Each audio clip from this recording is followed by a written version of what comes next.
have to feel sorry, for our Queen Consort Camilla. According to a very good source, she's resigned herself to this particular fact. But as ever, what is it? Hi, good morning, Neil Sean here in the very heart of London. Nice to see you. Let's have a big wave today. I hope you're all keeping well, fine and dandy. Yeah, this particular story is very sad, but also, let me point something else. We need to celebrate something as well first, because can you believe it, that today is the 68th birthday of Adam and the Ants. Can you believe it? Adam Ant is 68. Where did all of that go? Don't know about you, but I remember him as Prince Charming, the Stand and Deliver, all of those characters that he gave us for so many years in the world of pop. Absolutely thrilling, absolutely fantastically talented. So let's all wish him a very belated, at least, happy birthday. Back as ever though to your breaking royal story of the day.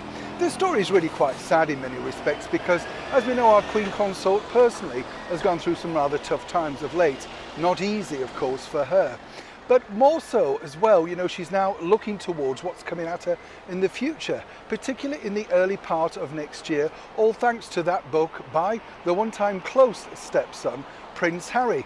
A very good source told me that Camilla and Harry had a very good relationship. In fact, she was the one that sided with him when Charles was getting particularly perplexed during those very difficult teenage years, as one can imagine.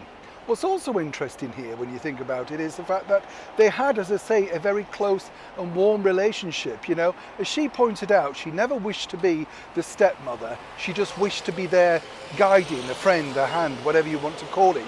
And for many years, of course, that was very, very close.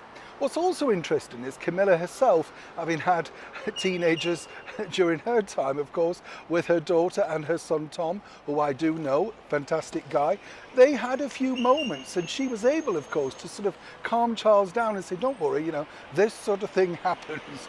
They will move on and change, all that sort of stuff. So she has resigned herself, according to that good source, with the fact that Harry apparently is not going to treat her too nicely in that forthcoming book.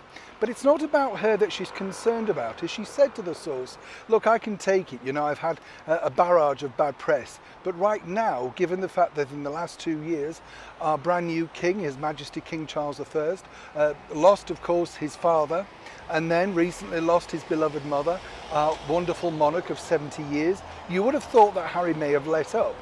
And according to that source, it's not really about her, it's about exactly how he's going to get through this, because obviously in his coronation year, he does not need this negative press, this negative PR. But according to Camilla, she said, look, the bottom line is what will be will be. He too has to live with whatever he's going to put into words. But the thing with both Charles and Camilla is simply this.